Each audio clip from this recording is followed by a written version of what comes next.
नमस्कार दोस्तों, आपका हमारे चैनल पे स्वागत है। तो दोस्तों मैं आज आपके लिए लेके आया हूँ पॉलिटिकल साइंस के मोस्ट इम्पोर्टेंट क्वेश्चन जो कि आपके आने वाले एग्जाम में बहुत इंपॉर्टेंट होने वाले हैं। तो दोस्तों शुरू करते हैं आज की ये वीडियो।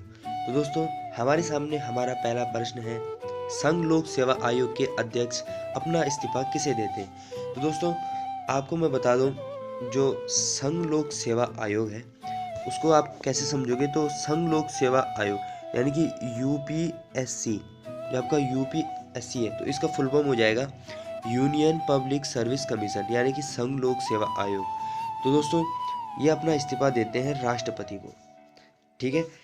और आपको क्वेश्चन ये भी बन सकता है कि वर्तमान में जो यूपीएससी यानी कि संघ लोक सेवा आयोग के अध्यक्ष हैं वो कौन है। तो वर्तमान में इनके अध्यक्ष, जो संघ लोक सेवा आयोग के अध्यक्ष हैं, वो है आपके डॉक्टर मनोज सैनी। तो दोस्तों ये मोस्ट इम्पोर्टेंट क्वेश्चन है। क्वेश्चन कुछ भी बन सकता है, आपके एक टॉपिक से कई क्वेश्चन बन सकते हैं और मैं वो लेके आया हूँ। और आपको बता दूं कि इनका जो कार्यकाल है वो 5 अप्रैल 2022 से शुरू हो गया था और 27 जून 2023 तक ये रहेंगे। दोस्तों बहुत ही मोस्ट इम्पोर्टेंट क्वेश्चन है और आपको इसके करते रहना, अभ्यास छोड़ना नहीं है। और आपको बता दूं कि जो संघ लोक सेवा के प्रथम अध्यक्ष थे, तो संघ लोक सेवा आयोग के जो प्रथम अध्यक्ष थे, तो प्रथम अध्यक्ष से आपके एच के कृपलानी। ये आपको याद रखना है क्योंकि बहुत ही इंपॉर्टेंट क्वेश्चन है और आपको एकदम रियल जानकारी मिलेगी हमारे चैनल पे।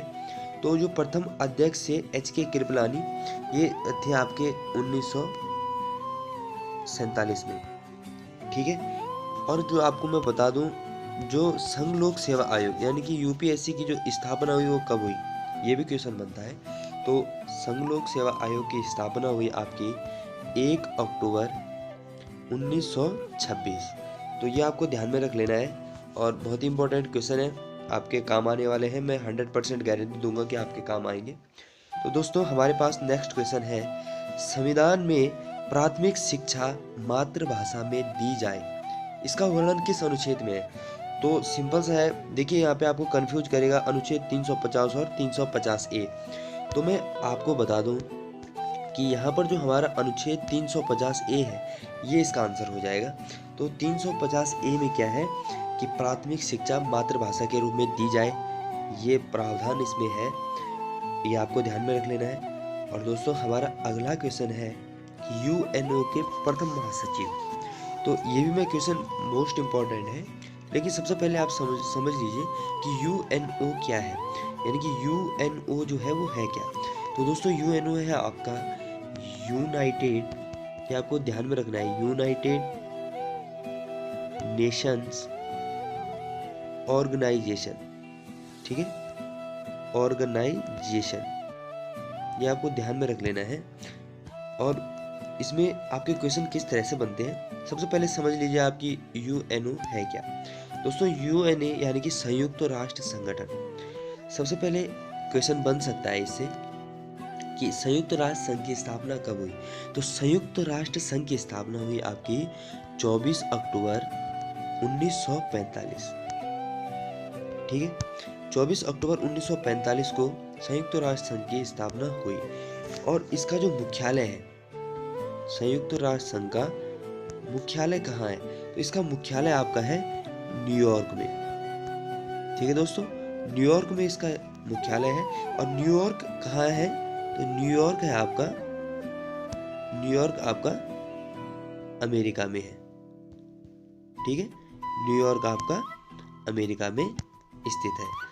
तो ये भी क्वेश्चन इसमें बन सकता है, बहुत ही मोस्ट इंपॉर्टेंट है और मैं 100% गारंटी देता हूँ क्वेश्चन बनेंगे। नेक्स्ट क्वेश्चन दोस्तों हमारा बन सकता है कि जब 1945 में संयुक्त राष्ट्र संघ की जो स्थापना हुई, 1945 में जो संयुक्त राष्ट्र संघ की स्थापना हुई, उस समय कितने सदस्य थे। तो उस समय यूएनओ में 51 सदस्य थे, ठीक है। और वर्तमान में कितने सदस्य हैं, वर्तमान में आपके 193 सदस्य हैं, ठीक है दोस्तों। और यहाँ पर जो हमें क्वेश्चन पूछा गया है कि यूएनओ के प्रथम महासचिव कौन थे। तो इसका आंसर हो जाएगा आपका त्रिगवेली, ठीक है, जो त्रिगवेली है ये आपका आंसर हो जाएगा। बहुत ही इंपॉर्टेंट क्वेश्चन है, एक क्वेश्चन और बन सकता है कि वर्तमान में यूएनओ के महासचिव कौन है। वर्तमान में है आपके एंटोनियो गुटेरस, ठीक है, एंटोनियो गुटेरस, ये आपको ध्यान में रख लेना है।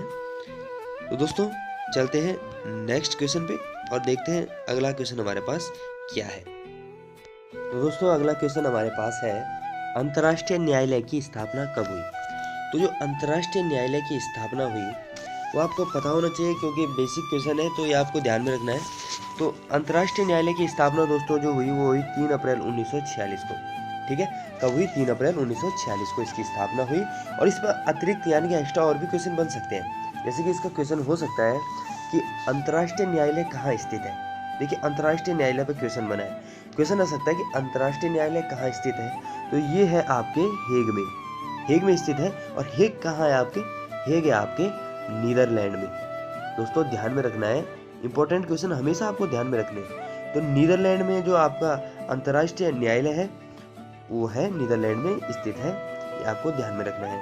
इस पे और भी क्वेश्चन कई बनते हैं, जैसे कि वर्तमान में इसके न्यायाधीश कौन है, यानी कि अंतर्राष्ट्रीय न्यायालय के न्यायाधीश। तो अंतर्राष्ट्रीय न्यायालय के जो न्यायाधीश है वर्तमान में वो है आपके दलवीर भंडारी, ये वर्तमान में इसके अध्यक्ष हैं।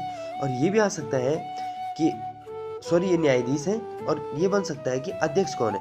तो अध्यक्ष है आपके जॉन ई डोनोग्यू, ठीक है, डोनोग्यू। तो ये इसके वर्तमान में अध्यक्ष है। और न्यायालय के जो न्यायाधीश हैं अंतर्राष्ट्रीय न्यायालय के, वो मैंने आपको बताया वर्तमान में है दलवीर भंडारी। तो ये क्वेश्चन भी आपका इंपॉर्टेंट है। दोस्तों नेक्स्ट क्वेश्चन है नेक्स्ट क्वेश्चन आपका 5वां यहाँ पे, अंतर्राष्ट्रीय न्यायालय के न्यायाधीशों का कार्यकाल। तो इनका कार्यकाल होता है 9 वर्ष का, आपको ध्यान में रखना है। और अगला क्वेश्चन है, राष्ट्रीय ध्वज को संविधान सभा द्वारा कब स्वीकृत किया गया। तो दोस्तों राष्ट्र ध्वज को संविधान सभा के द्वारा 26 जनवरी 1950, ये तो आप बिल्कुल ही आंसर ना करें, ये आपका गलत होगा। अधिकतर बच्चे इसको कर देते हैं, ये आपका गलत होगा। इसका सही आंसर होगा जो राष्ट्र ध्वज को संविधान सभा द्वारा अपनाया गया यानी कि स्वीकृत किया गया, वो किया गया आपकी 22 जुलाई 1947 को। दोस्तों आंसर आपका 22 जुलाई 1947 होगा, ना कि 26 जनवरी 1950, क्योंकि आप समझते हैं कि संविधान लागू और राष्ट्र ध्वज बना हुआ, ऐसा कुछ नहीं है। जब तक हम इतिहास को पढ़ेंगे नहीं, हम समझेंगे नहीं। तो बुक्स को पढ़िए आप जितना पढ़ सकते हैं, ठीक है, और समझिए, हमारे चैनल से जुड़े रहे। और इससे जुड़े रहने के लिए चैनल को सब्सक्राइब कर दीजिएगा। मैं ऐसा नहीं कह रहा कि आप सब्सक्राइब करने के लिए कह रहा हूँ, मैं ऐसा नहीं है, क्योंकि चैनल के साथ जुड़े रहे। लीगली आपको एकदम वेरीफाइड जो जनरल नॉलेज होता है सब कुछ मिलेगा हमारे चैनल पे, ठीक है। तो दोस्तों चलते हैं नेक्स्ट क्वेश्चन पे। तो नेक्स्ट क्वेश्चन आ गया हमारे पास, भारत में प्रेस परिषद की स्थापना कब हुई। तो अब नया क्वेश्चन है कि भारत में प्रेस परिषद, तो जो प्रेस परिषद की स्थापना हुई वो हुई आपके 1966 में हुई है। तो आंसर सी आपका आंसर हो जाएगा, ठीक है। कभी 1966 में। दोस्तों और भी क्वेश्चन इस पे बनते हैं, अगर पूरी डेट आती है तो आप यहाँ पर लिखेंगे आप 4 जुलाई, आंसर हो जाएगा 4 जुलाई। आप करेंगे कि 4 जुलाई 1966 को भारत में प्रेस परिषद की स्थापना हुई, ठीक है। और क्वेश्चन इस पे कैसे बनते हैं मैं आपको बताता हूँ। ये बन सकता है कि भारत में प्रेस परिषद कहाँ स्थित है। तो जो प्रेस परिषद है वो आपके स्थित है नई दिल्ली में, ठीक है। आपके कहाँ स्थित है? नई दिल्ली में आपकी प्रेस परिषद स्थित है। और भी क्वेश्चन इस पे बनते हैं, और भी क्वेश्चन आपको बताएंगे कि और भी क्वेश्चन इस पे क्या क्या बनते हैं। दोस्तों एक क्वेश्चन इस पे ये भी बनता है कि भारतीय प्रेस परिषद के वर्तमान अध्यक्ष कौन है। तो भारतीय प्रेस परिषद के वर्तमान में जो अध्यक्ष हैं भारतीय प्रेस परिषद के, ये कौन है, यानी कि वर्तमान यानी कि 2023 में। तो 2023 में भारतीय प्रेस परिषद के जो वर्तमान अध्यक्ष हैं वो है आपकी श्रीमती रंजना प्रकाश देसाई। ये वर्तमान में भारतीय प्रेस परिषद की क्या है? अध्यक्ष हैं। तो इस पे ऐसा भी क्वेश्चन बनता है। और दोस्तों हमारे पास नेक्स्ट क्वेश्चन जो 8वां क्वेश्चन है वो है शक संवत पर आधारित राष्ट्रीय पंचांग को कब अपनाया गया? शक संवत पर राष्ट्रीय पंचांग अपनाया गया आपका 22 मार्च 1957। तो यानी कि आपका आंसर हो जाएगा डी। तो डी आपका आंसर हो जाएगा शक संवत पे। ये भी क्वेश्चन बनता है कि शक संवत का पहला महीना, दोस्तों शक संवत का पहला महीना आपका आता है चैत। ठीक है, चैत आपका शक संवत का प्रथम महीना है। और 22 मार्च से, जो 22 मार्च से ये क्या हो जाता है, शुरू हो जाता है, यानी कि चैत का जो माह होता है वो 22 मार्च से शुरू हो जाता है शक संवत के अनुसार। ठीक है, और शक संवत का दूसरा नाम शक संवत का दूसरा नाम क्या है? तो दोस्तों शक संवत का दूसरा नाम है आपका, इसका दूसरा नाम है शालिवाहन। ठीक है, शालिवाहन। तो शालिवाहन आपका दूसरा नाम हो जाएगा शक संवत का। दोस्तों नेक्स्ट क्वेश्चन है हमारे पास, राष्ट्रीय पंचांग का अंतिम महीना। प्रथम महीना मैंने आपको बताया प्रथम में है चैत। और यहाँ पर जो क्वेश्चन आ रखा है कि शक संवत का जो मतलब राष्ट्रीय पंचांग यानी कि शक संवत का अंतिम महीना कौन सा है? तो आपका हो जाएगा जो अंतिम महीना होता है वो आपका हो जाता है फागुन महीना। तो इसका आंसर फागुन हो जाएगा। चलते हैं नेक्स्ट क्वेश्चन पे। दोस्तों नेक्स्ट क्वेश्चन आ गया है, मंडल आयोग का संबंध किससे है? तो मंडल आयोग का संबंध है पिछड़ी जाति से। ऑप्शन बी आपका राइट आंसर है। और एक क्वेश्चन और इस पे बन सकता है कि मंडल आयोग की स्थापना कब हुई? कि मंडल आयोग की जो स्थापना है वो कब हुई? इसकी स्थापना हुई 1979। आपको ध्यान रखना है, मोस्ट इंपॉर्टेंट क्वेश्चन है जो कि एग्जाम में आ सकता है। और वैसे मैं आशा करूंगा कि ये आ सकते हैं, इसलिए मैं ये क्वेश्चन आपके लिए यूट्यूब के माध्यम से ला रहा हूँ। दोस्तों अगला क्वेश्चन है हमारे पास, भारत में सर्वप्रथम राष्ट्रीय आपातकाल कब घोषित हुआ? तो भारत में सर्वप्रथम राष्ट्रीय आपातकाल आपका 26 अक्टूबर 1962 को घोषित हुआ। लेकिन ये घोषित क्यों हुआ? तो दोस्तों भारत और चीन का युद्ध हुआ था। ठीक है, भारत और चीन का युद्ध हो रहा था। ठीक है, तो ये बात है तुम्हारी 1962 की। तो जब भारत और चीन का युद्ध हो रहा था तो चीन ने भारतीय सेना को हरा दिया था, मतलब जिससे क्या हुआ, आपातकाल घोषित हो गया था भारत में।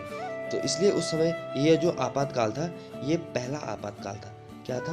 पहला आपातकाल। तो दूसरा आपातकाल भी हुआ, लेकिन इंपॉर्टेंट है पहला आपातकाल, जो कि यहाँ पे लिखा भी है सर्वप्रथम राष्ट्रीय आपातकाल कब घोषित हुआ। तो आंसर आपका सी हो जाएगा। तो आपको आंसर सी कर देना है। अगर पेपर में आता है तो डरना नहीं है, आराम से कीजिएगा। अगला क्वेश्चन आता है, यहाँ पे आ रहा है 12वां क्वेश्चन, किस अनुच्छेद के तहत सर्वोच्च न्यायालय अपने दिए गए फैसले पर पुनर्विचार करता है? तो दोस्तों अनुच्छेद 137। ये जो यहाँ पे डी ऑप्शन हो रहा है, ये डी ऑप्शन आपका सही होगा। ठीक है, तो चलते हैं दोस्तों नेक्स्ट क्वेश्चन पे। तो दोस्तों हमारे पास अगला क्वेश्चन आ गया है। तो क्वेश्चन है, यहाँ पे नंबर थोड़ा मिस्टेक हो गया है, तो यहाँ पे 14वां सीरीज आ गया है। तो यहाँ पे होगा क्वेश्चन है, वित्त आयोग का गठन कौन करता है? सबसे इंपॉर्टेंट क्वेश्चन है कि वित्त आयोग का गठन कौन करता है? वित्त आयोग का गठन करता है आपका राष्ट्रपति। तो दोस्तों वित्त आयोग की स्थापना कब हुई? ये भी क्वेश्चन बन सकता है कि वित्त आयोग की स्थापना कब हुई। तो आपको इसका आंसर हो जाएगा 22 नवंबर 1951। 22 नवंबर 1951 को वित्त आयोग की स्थापना हुई थी। और वित्त आयोग पे और भी क्वेश्चन बन सकते हैं, जैसे कि क्वेश्चन बन सकता है कि भारत के प्रथम वित्त आयोग, भारत के प्रथम वित्त आयोग कौन है? तो प्रथम वित्त आयोग जो भारत के थे वो थे केसी, जितना मुझे ध्यान है और सही है, केसी नियोगी इसका सही आंसर हो जाएगा। ये प्रथम वित्त आयोग थे। और जो वर्तमान में वित्त आयोग है वो चल रहा है आपका 15वां वित्त आयोग गठित हो चुका है। और वित्त आयोग का गठन राष्ट्रपति करता है। और वित्त आयोग का गठन आपके अनुच्छेद, जो आपका अनुच्छेद है वो अनुच्छेद 280 के अंतर्गत वित्त आयोग का गठन होता है। और इसका गठन कौन करता है? आपका राष्ट्रपति करता है। ठीक है दोस्तों, तो हमारा फिर यहाँ पे नेक्स्ट क्वेश्चन है, प्रथम वित्त आयोग का गठन कब किया गया? तो दोस्तों प्रथम वित्त आयोग का गठन, जो 15वां यहाँ पर क्वेश्चन है, इसका आंसर हो जाएगा 1951 में। ठीक है, क्योंकि वित्त आयोग की स्थापना कब हुई? 22 नवंबर 1951 मैंने आपको बताया। और वित्त आयोग के जो उस समय प्रथम वित्त रहे होंगे वो 1951 में ही बने होंगे, इसलिए प्रथम वित्त आयोग का गठन 1951 में किया गया। नेक्स्ट क्वेश्चन है एकमात्र गवर्नर जनरल जिस पर महाभियोग चलाया गया। तो दोस्तों इसका आंसर हो जाएगा आपका वॉरेन हेस्टिंग्स। ठीक है, वॉरेन हेस्टिंग्स थे जिन पे क्या हुआ, महाभियोग का आयोग चला गया। दोस्तों आप सोच रहे होंगे कि ये महाभियोग है क्या, यहाँ पे जो महाभियोग है वो है क्या। महाभियोग ऐसा होता है जब भी कोई संस्थागत रूप से जो गवर्नर होता है, राष्ट्रपति होता है, कोई भी मतलब बड़ा पद पर कार्यरत होता है, अगर वो संविधान का क्या करें, विरोध करे, संविधान के अगेंस्ट वो कार्य ना करे बल्कि विरोध में कार्य कर रहा है, गलत कर रहा है, तो उस पर क्या होता है, महाभियोग लग जाता है। तो महाभियोग में क्या होता है कि उसको पद से हटा दिया जाता है। ठीक है ना। तो दोस्तों इसमें क्या हुआ था, जब महाभियोग लगा था वॉरेन हेस्टिंग पे, तो ये चलाया गया था आपका 1778 से ये चला था आपके 1795 तक, यानी कि इनको इनको पद से हटा दिया गया था। ठीक है दोस्तों चलते हैं नेक्स्ट क्वेश्चन पे। तो नेक्स्ट क्वेश्चन है आपका 17वां कि 36वां संविधान संशोधन के तहत किस राज्य को पूर्ण राज्य का दर्जा मिला। तो दोस्तों इसका आंसर हो जाएगा आपका आंसर नंबर डी, यहाँ पे जो है वो आपका आंसर हो जाएगा सिक्किम। सिक्किम को 36वां संविधान संशोधन के तहत पूर्ण राज्य के रूप में क्या हुआ था, दर्जा मिला था। और 36वां संविधान संशोधन कब हुआ था, या आपका क्वेश्चन बन सकता है कि 36वां संविधान संशोधन हुआ कब था। दोस्तों 36वां संविधान संशोधन हुआ था आपके 1975 में, यह आपको ध्यान में रख लेना है। तो चलते हैं नेक्स्ट क्वेश्चन की ओर। तो हम आ चुके हैं अपने नेक्स्ट क्वेश्चन पे, और नेक्स्ट क्वेश्चन है हमारा कि विश्व में सर्वप्रथम लिखित संविधान किस देश का है। तो दोस्तों विश्व में सर्वप्रथम लिखित संविधान आपको पता होगा कि अमेरिका का है। क्वेश्चन बन सकता है पॉलिटिकल साइंस में, मोस्ट इंपॉर्टेंट है। दोस्तों नेक्स्ट क्वेश्चन है कि गेटवे ऑफ इंडिया स्थापित हुआ, तो कब स्थापित हुआ था गेटवे ऑफ इंडिया। तो आंसर नंबर जो यहाँ पे ऑप्शन नंबर डी है, ये इसका आंसर हो जाएगा 1911 में, 1911। तो इसमें क्या हुआ था, गेटवे ऑफ इंडिया स्थापित हुआ था। दोस्तों आप सोच रहे होंगे गेटवे ऑफ इंडिया है क्या। तो गेटवे ऑफ इंडिया क्या है, एक स्मारक है। ठीक है, और गेटवे ऑफ इंडिया जो स्मारक है ये बनी थी आपकी दिसंबर 1911 में। तो यहाँ पे अगर सिर्फ सन पूछेगा तो 1911 कर लेना है, और अगर पूरा पूछेगा तो दिसंबर 1911 कर लेना है आपको। ठीक है, ये स्मारक है। इसकी जो ऊंचाई है ये भी पूछी जाती है कि गेटवे ऑफ इंडिया की जो ऊंचाई है वो कितनी है। तो इसकी ऊंचाई है 26 मीटर इसकी ऊंचाई है। ठीक है, और इसका निर्माण पूरा कब हुआ था, 1924 में। तो 1924 में ये पूर्णतः बनकर तैयार हो गया था। और जो 1911 यहाँ पे है, तो 1911 में कहा जाता है कि इसकी नींव रखी गई थी, इसलिए इसकी स्थापना 1911 में ही कही जाती है। लेकिन अगर क्वेश्चन बनता है कि पूर्ण रूप से कब तैयार हुआ, तो आपका आंसर होगा 1924 में। ठीक है दोस्तों, और ये भी ध्यान में रखिएगा कि बेसिक से मैं आपको नॉलेज के लिए बता रहा हूँ कि गेटवे ऑफ इंडिया क्यों बना था, ये स्मारक आखिर बना क्यों था। तो दोस्तों ऐसा हुआ था कि इंग्लैंड के राजा जॉर्ज पंचम व उनकी पत्नी मैरी, ठीक है, जॉर्ज पंचम इंग्लैंड के राजा थे, जॉर्ज पंचम, और उनकी वाइफ थी मैरी। ठीक है, तो ये दोनों क्या हुए, भारत आए थे, और भारत आगमन पर अपोलो बंडर थे, अपोलो बंडर ने क्या किया था, ये स्मारक बनवाया था, और ये स्मारक बनकर तैयार हो गया था 1924 में, और इसकी नींव रखी गई थी 1911 में, और स्थापना पूछेगा तो 1911 में ही। आप आंसर करिए। नेक्स्ट क्वेश्चन है शिक्षा किस सूची का विषय है।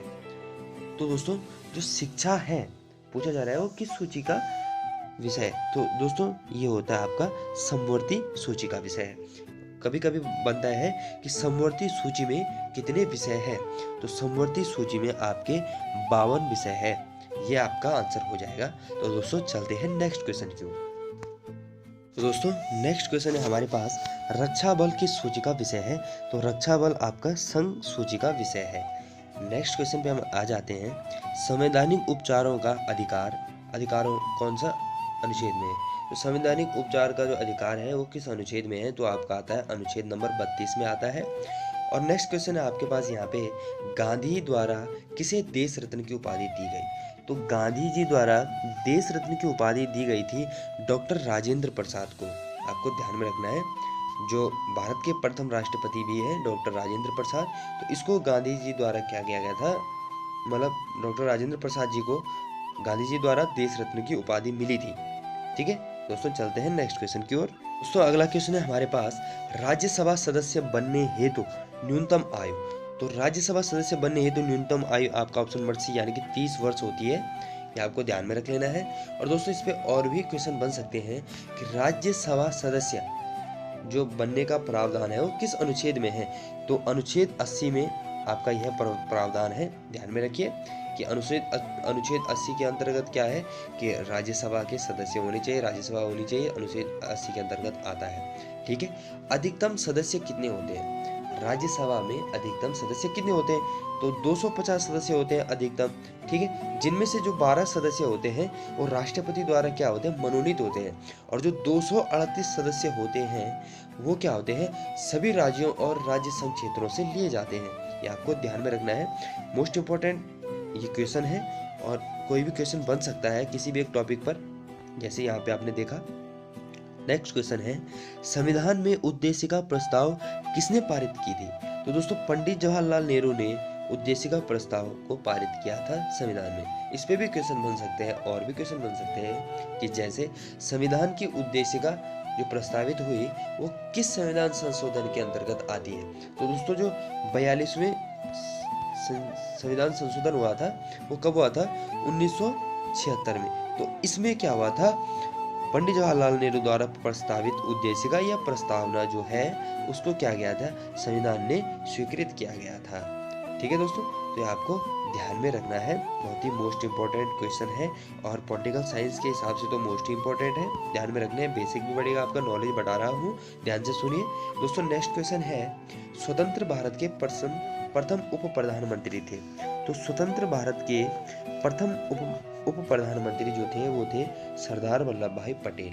तो आपको ध्यान में रखना है। चलते हैं नेक्स्ट क्वेश्चन की ओर। तो दोस्तों नेक्स्ट क्वेश्चन है हमारे पास, भारतीय संविधान में संघीय व्यवस्था का प्रावधान कहाँ से लिया गया है। तो ये लिया गया है आपके कनाडा से। ठीक है, नेक्स्ट क्वेश्चन है, भारतीय में संसदीय व्यवस्था किस देश के समान है। तो दोस्तों बेसिक सा क्वेश्चन है, ब्रिटेन के समान है। और नेक्स्ट क्वेश्चन है, संविधान की आत्मा कौन से अनुच्छेद के लिए कहा जाता है। तो अनुच्छेद 32 को, जिसे डॉक्टर भीमराव अम्बेडकर ने संविधान की आत्मा कहा था, अनुच्छेद 32 को कहा जाता है। चलते हैं दोस्तों नेक्स्ट क्वेश्चन की ओर। दोस्तों नेक्स्ट क्वेश्चन हमारे पास आ गया है कि भारतीय राष्ट्रीय कांग्रेस की स्थापना के समय जो वाइसराय थे वो कौन थे। दोस्तों भारतीय राष्ट्रीय कांग्रेस की स्थापना के समय बेसिक से क्वेश्चन है कि जो वाइसराय थे वो लॉर्ड डफरिन थे आपके। ठीक है ना, और जो लॉर्ड डफरिन थे ये आपको पता है कि क्या है, प्रथम वाइसराय थे। जब उनकी स्थापना हुई तो प्रथम ही रहे होंगे, तो वो थे आपके लॉर्ड डफरिन। दोस्तों इस पे एक क्वेश्चन और बनता है कि भारतीय राष्ट्रीय कांग्रेस की स्थापना कब हुई थी। तो इसकी जो स्थापना हुई थी वो हुई थी आपकी 28 दिसंबर 1885। तो 1885 में इसकी स्थापना हुई, किसकी, भारतीय राष्ट्रीय कांग्रेस की स्थापना हुई। ठीक है, तो दोस्तों ये आपको ध्यान में रख लेना है। दोस्तों नेक्स्ट क्वेश्चन है हमारे पास कि ब्रिटिश संसद का प्रथम भारतीय सदस्य कौन था। बहुत ही इंपॉर्टेंट क्वेश्चन है कि ब्रिटिश संसद का प्रथम भारतीय सदस्य कौन था। तो ये थे आपके दादा भाई नौरोजी। ठीक है, अगला क्वेश्चन है कि किस भारतीय मूल के अमेरिकी नागरिक को 2019 का अर्थशास्त्र में नोबेल मिला है। दोस्तों ये मिला है आपके अभिजीत बनर्जी को। ठीक है, तो चलते हैं नेक्स्ट क्वेश्चन की ओर। तो दोस्तों हमारे पास नेक्स्ट क्वेश्चन है कि राजभाषा का वर्णन संविधान के किस भाग में है। तो राजभाषा का वर्णन संविधान के भाग नंबर 17 में है। ठीक है, ध्यान में रखना है। नेक्स्ट क्वेश्चन है, बंगाल विभाजन के समय कांग्रेस अध्यक्ष कौन थे। तो दोस्तों ये थे आपके गोपाल कृष्ण गोखले। तो दोस्तों आज की हमारी मोस्ट इंपॉर्टेंट क्वेश्चन सीरीज हो चुकी है समाप्त, और लेके आऊंगा आपके लिए नई क्वेश्चन सीरीज और भी विषयों पर, जैसे कि ज्योग्राफी हो गई आपकी, और हिस्ट्री हो गई, पॉलिटिकल साइंस की मैं लेके आ ही रहा हूँ। जुड़े रहिए चैनल के साथ जुड़े रहने के लिए हमारे चैनल को कर दीजिएगा सब्सक्राइब और वीडियो को कर दीजिएगा लाइक और बेल आइकन को कर दीजिएगा ऑन, ताकि आने वाले नई नई वीडियो सबसे पहले पहुंचे आप तक और हमारे चैनल को आगे लेकर जाने में आप सभी का ही सपोर्ट रहेगा।